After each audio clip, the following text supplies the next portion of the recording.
Assalamualaikum warahmatullahi wabarakatuh. Berjumpa lagi di podcast Anak Behi. Ya, podcast episode kali ini kita akan membahas tentang menjadi profesional sejati setelah lulus dari university. Tema podcast kali ini terdengar muluk-muluk, tapi ini mungkin bisa menjadi aksi ke depannya supaya bisa ditiru gitu loh. Dan ini telah lama saya pikirkan gitu. Sejak bertahun-tahun. Kenapa kok mahasiswa itu masih banyak yang setelah keluar itu tidak jadi apa-apa gitu. Atau tidak memiliki bakat kemampuan apa-apa gitu. Karena tujuan seseorang itu memasuki dunia perguruan tinggi itu sesuai dengan apa yang dia inginkan. Dan ujung-ujungnya itu di bidang akademisi gitu. Misalnya dia tertarik di bidang IPA ataupun IPS, di bidang ekonomi, teknik, pertanian, ataupun yang lainnya gitu. Outputnya itu bakalan menjadi sarjana. Otomatis dia membawa beban akademik setelah keluar dari kampus. Memang kita tidak menyalahkan bahwasanya memang lulusan S1 itu tidak terpaku untuk bekerja, karena memang kalau untuk bekerja itu lain lagi jalurnya, seperti masuk SMK atau STM maupun D3 ataupun D4. Itu memang siap praktek gitu. Tapi setidaknya program S1 juga bisa mengimbangi mereka gitu. Bahkan lebih jika mau gitu. Selama ini kita lihat banyak organisasi kemahasiswaan yang terdapat di kampus. Dalam bidang olahraga, seni, bela diri, pecinta alam, bahasa Inggris, maupun yang lainnya. Jadi kadang mahasiswa itu lebih tertarik kepada bidang kegiatan mahasiswa tersebut daripada akademiknya gitu. Sehingga keluarnya pun dia menjadi keluar dari jalurnya gitu. Karena dia masuk suatu perguruan tinggi itu ya keluarnya harus akademik gitu loh. Entah bekerja dalam bidang sesuatu pun sesuai dengan kemampuan dia gitu. Tidak melenceng kemana-mana. Misalnya setelah keluar jadi penyanyi ataupun jadi pecinta alam gitu kan, nggak apa-apa, itu tidak masalah. Cuman kan inputnya itu mereka punya niat memasuki perguruan tinggi itu ingin sukses di bidang akademik gitu kan. Lagi-lagi kaitannya dengan akademik gitu. Walaupun dia bekerja di bidang apapun gitu, perusahaan apapun, perusahaan merekrut mereka itu berdasarkan akademik mereka gitu, bukan berdasarkan kegiatan organisasi apa yang mereka ikuti. Seandainya dia pun ingin berdikari ataupun menjadi apapun itu, berdagang, usaha sendiri, berkebun, yang lagi-lagi yang dipakai itu ya apa yang dipelajarinya dari kampus, apa yang didapatkannya dari kampus, ditambah lagi pengalaman praktek yang telah dilaluinya gitu kan. Kecuali dia memang kuliah itu hanya ingin mendapatkan gelar semata gitu. Aku kuliah biar supaya aku jadi S1 gitu kan. Udah sampai situ saja gitu. Jadi walaupun dia jadi penyanyi ya dia tidak terbebani gitu. Seandainya ataupun memang gini, dia sebelum masuk kuliah dia memang sudah jadi penyanyi kan. Jadi dia ingin meningkatkan strata sosial dia ataupun meningkatkan wibawa dia. Jadi dia berkuliah S1 kan. Apapun bidangnya gitu kan. Jadi orang memandang wah ini walaupun dia penyanyi tapi peduli pendidikan gitu. Nah, itu terserah dia kan. Terserah dia. Misalnya seorang penyanyi mengambil jurusan ekonomi gitu, keluar nggak ada bidang ekonomi sedikit pun, nggak ada, tetap lanjut jadi penyanyi, yaitu pilihan mereka gitu loh. Tapi kalau bagi seseorang yang betul-betul setelah keluar dari perguruan tinggi pingin sesuai dengan apa cita-citanya, ya makanya yang dititik beratkan itu bukan organisasi kemahasiswaannya, tetapi akademiknya gitu. Selama ini memang saya rasa di strata 1 atau S1 itu dinilai masih kurang praktek ya. Hanya sebatas teori dan sedikit sekali praktek gitu. Bahkan kalau tidak lanjut S2, pengetahuannya tidak spesifik gitu. Kalau tidak dia sah akan menghilang itu. Jadi hanya sebatas selembar ijazah gitu. Karena memang sudah banyak kita lihat orang keluar dari universitas melenceng jauh dari apa yang dicita-citakannya dahulu gitu.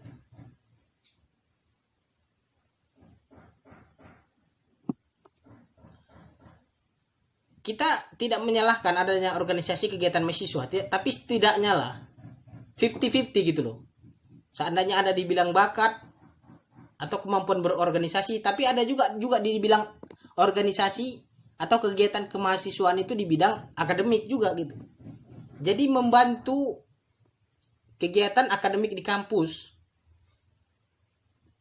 yang praktiknya kurang. Jadi dengan adanya kegiatan mahasiswa yang juga berbau akademik, yang sesuai dengan jurusan perkuliahannya, mungkin ini lebih baik. Misalnya saya contohkan, karena saya bergerak, saya di bidang pertanian. Misalnya kita lihat ya, contohnya mahasiswa pertanian gitu, setidaknya harus memiliki skill di bidang bertani gitu, secara spesifik gitu. Kalau secara umum kan saya rasa itu hanya sebatas pengajar gitu. Tapi kalau pengetahuannya didapatkan secara spesifik, maka itu lebih berguna terhadap dirinya. Misalnya untuk bisnis, pengembangan suatu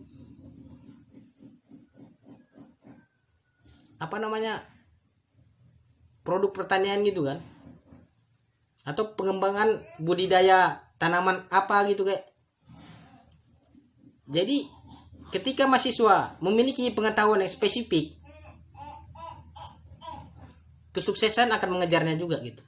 Kita ambil contoh seperti saat ini, mari kita lihat durian ya. Durian itu termasuk tanaman yang bernilai ekonomis tinggi, bahkan musangking level grade tertinggi durian pada saat ini dijual di kisaran 400 sampai 500 ribu per kilogram.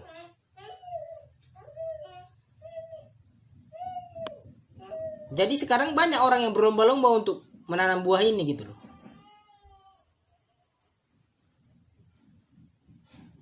Tetapi walaupun banyak orang berlomba-lomba menanam buah ini, tetapi kualitasnya kan tidak sama gitu kan. Jelas berbeda, apalagi orang awam yang menanam gitu. Jelas berbeda, apalagi orang awam yang menanam. Tentu kualitasnya beda dengan orang akademik. Karena di kampus kan banyak kita lihat para pakar, doktor, profesor sebagai tempat bertanya gitu loh. Juga dunia perkuliahan itu memiliki relasi-relasi profesional yang bisa diundang ke kampusnya gitu. Untuk memberikan semacam coaching klinik lah, apapun itu ya. Jadi dengan adanya kegiatan kampus yang saya bilang dibagi 50-50 tadi, untuk kegiatan akademik mungkin lebih baik. Kita ambil gampangnya aja, misalnya organisasi kampus, organisasi akademiknya itu misalnya langsung nama produk itu. Apa yang sekarang lagi tren gitu, misalnya durian, alpukat gitu kan. Jadi nama kegiatan langsung aja durian alpukat deh. Ataupun mangga. Dan buah-buah eksotis, misalnya mami sapote, Jaboticaba, anggur Brazil dan sebagainya gitu.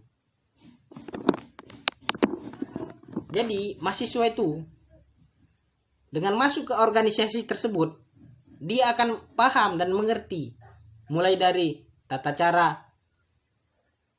penyemaian, budidaya, menghasilkan bibit unggul yang baik, pemeliharaan, pembesaran, sampai pembuahan, hingga storage-nya, bahkan bidang marketingnya gitu.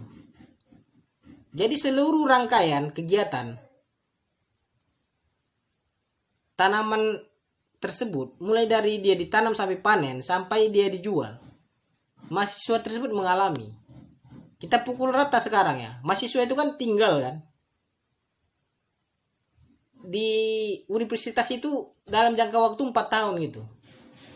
Dan umur durian pun musangking, ada yang berumur 3,5 tahun ataupun 4 tahun.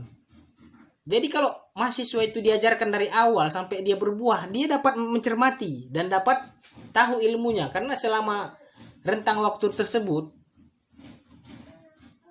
sesuai dengan umur berbuahnya musangking, durian tersebut. Kita ambil contoh aja durian. Jadi mahasiswa tersebut tahu cara membudidayakannya, memperbanyaknya. Karena kita lihat sekarang harga bibit musangking itu sangat mahal ya. Dan sangat laris. Berapapun stok akan habis gitu loh. Kenapa ini tidak dimanfaatkan oleh kaum-kaum akademik yang ada di kampus gitu. Dengan membentuk organisasi yang langsung merujuk ke nama varietasnya, misalnya durian gitu kan. Jadi di situ misalnya diundang pakar ataupun dosen untuk ataupun profesional yang telah berpengalaman. Misalnya ada seseorang yang berpengalaman untuk stek durian gitu, ataupun sambung pucuk durian, menyambungkan mata durian ke indukan gitu misalnya kan, dan diperbanyak gitu. Jadi mahasiswa tersebut tahu gitu dari dini dia, selain mendapat ilmu, dia juga bisa berbisnis gitu. Setidaknya pada saat itu dia belum berbisnis, tapi dia tahu ilmunya kan.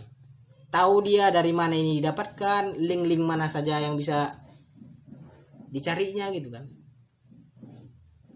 Jadi seandainya dia dapat ilmunya gitu kan, tentu ini menjadi bekal yang sangat menguntungkan dia ketika dia lulus dari perkuliahan.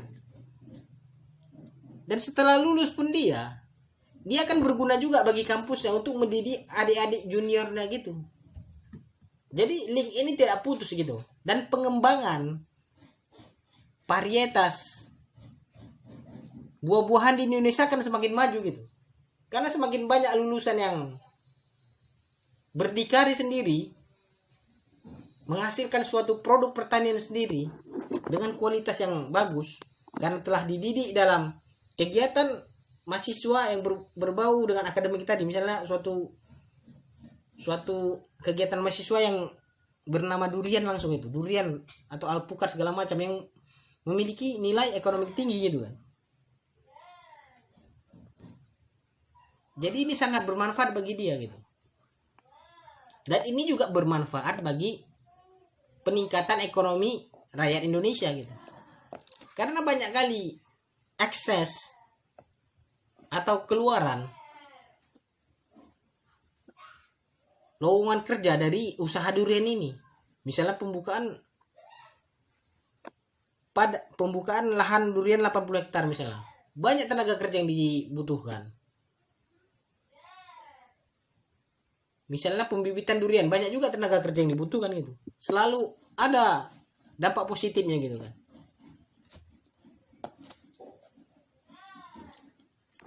Membuka lapangan pekerjaan, meningkatkan kualitas dan produk durian, membuat seseorang mampu untuk berusaha menghasilkan suatu durian dengan mutu yang bagus, sesuai standar internasional gitu kan. Dan lagi-lagi meningkatkan kesejahteraan gitu loh. Jadi dengan demikian akan terwujud cita-cita anak-anak SMA yang ingin masuk kuliah gitu, dia tertarik gitu. Aku ingin kuliah lah. Kenapa demikian? Misalnya dia berminat apa? Contohnya di bidang teknik pertanian. Aku suka dengan yang berbau dengan teknik pertanian. Contohnya lah di bidang di bidang kegiatan mahasiswanya. Misalnya di teknik pertanian itu ada istilahnya kontrol otomatik gitu. Berbau dengan microcontroller atau jadi kegiatan mahasiswanya langsung namakan itu misalnya kontrol otomatik gitu. Jadi hal-hal yang berbau dengan kontrol otomatik atau microcontroller semua dikuasai gitu. Sampai-sampai programnya pun dikuasai gitu. Menciptakan sensor segala macam, bahasa pemrograman komputer, binari segala macam dia tahu gitu kan. Jadi tidak sia-sia yang kuliah itu kan. Karena kan mahasiswa kan biasanya ya Sabtu Minggu itu kan libur gitu. Misal pun ada perkuliahan, itu perkuliahan yang mengejar ketertinggalan. Seandainya pun ada praktikum, kan bisa dibagi waktunya gitu loh. Saya yakin dengan adanya kegiatan kemahasiswaan tersebut akan menjadi hidup suasana kampus. Akan ramai terus sampai malam gitu loh. Karena yang dicari itu ilmu semua gitu loh. Tidak sia-sia berada di kampus itu. Dapat ilmu, dapat pengalaman, dapat pengetahuan, dapat rasa percaya diri. Misalnya dia setelah tamat tahu dia apa yang akan dilakukannya gitu loh. Link-link mana saja gitu yang akan menampungnya gitu. Sebagai mencari sesuatu gitu yang diperlukannya gitu. Contohnya lagi di bidang teknik pertanian misalnya, mempelajari GIS, pemetaan, penggunaan GPS, global mapper ataupun map info, sampai drone, foto wilayah gitu. Semuanya itu bisa dilakukan kalau ada kegiatan kemahasiswaan yang bergerak di bidang akademik itu. Kalaupun tidak bisa sepenuhnya seluruh kegiatan kampus berbau akademik, ya setidaknya 50-50 lah dibagi kan. Jadi bagi orang yang ingin berbakat di luar dunia kampus terserah dia. Dia mau masuk organisasi itu terserah dia, tidak ada yang melarang. Dan bagi orang yang ingin bercita-cita tinggi gitu kan, di bidang akademik, dia masuk ke dalam hal tersebut. Karena ini tidak sia-sia ya. Karena ini tujuannya itu praktik langsung di situ. Praktik dan praktik. Dari mulai awal sampai akhir gitu. Sampai paham gitu kan. Kan intinya di dunia profesionalitas itu kan praktik ya. Penerapannya gitu. Tidak teori gitu. Kita lihat banyak ya pengusaha ataupun petani-petani durian yang kaya raya bahkan tidak punya sekolahan gitu. Ada yang tidak sekolah sama sekali, tapi pintar dalam perbanyakan anakan bibit durian yang unggul gitu. Perawatannya sampai menghasilkan suatu produk pertanian yang unggul gitu loh. Karena apa? Pengalaman mereka itu tinggi gitu. Mereka antusias dalam belajar, dalam mencari ilmu. Jadi apa salahnya kalau dunia pendidikan yang bertitel tinggi juga menghasilkan alumni yang berkualitas juga gitu. Kadang saya emosi ya dengan perkataan, untuk apa kuliah banyak gitu, nggak kerja segala macam gitu. Sementara itu tamat SD banyak duitnya, banyak gajinya. Patokannya kan duit keberhasilan. Jadi saya ingin mematahkan hal tersebut gitu loh. Berpendidikan, memiliki gelar sarjana, juga memiliki skill setelah keluar dari dunia perkuliahan. Tidak perlu dia mencari kerja, tidak perlu mencari kerja, tidak perlu menjadi PNS. Dia hanya cukup berusaha sendiri gitu. Berdasarkan apa yang telah didapatkannya gitu. Karena setelah keluar dia udah dapat ilmu, dapat relasi di mana-mana. Misalnya dia ingin jadi petani, dapat market mana saja yang bisa menampung produknya gitu. Bagaimana cara dia bertani, bagaimana cara mengolah tanah. seandainya di bidang teknik pertanian, bagaimana caranya dia merekayasa sebuah prototipe alat untuk panen misalnya kan. Misalnya bagaimana dia menguasai gambar teknik seperti SolidWorks ataupun AutoCAD dan banyak lagi gunanya. Karena kalau kita lihat pada zaman saya 2007 saja SolidWorks itu sudah sangat membantu ya, sangat praktis gitu. Apalagi sekarang mungkin. Dan banyak digunakan gitu loh. Kalau bisa menguasai SolidWorks itu sangat bagus untuk diterima lapangan pekerjaan gitu. Apalagi sampai ke bidang assemblingnya gitu, mengetahui gitu cara-cara. Mungkin itu terlalu jauh, tapi setidaknya mahasiswa yang keluar dari universitas atau perguruan tinggi memiliki value yang lebih, memiliki konfidensi, tidak berharap melamar nulis surat lamaran gitu kan, berebut menjadi pegawai negeri sipil gitu, tidak itu.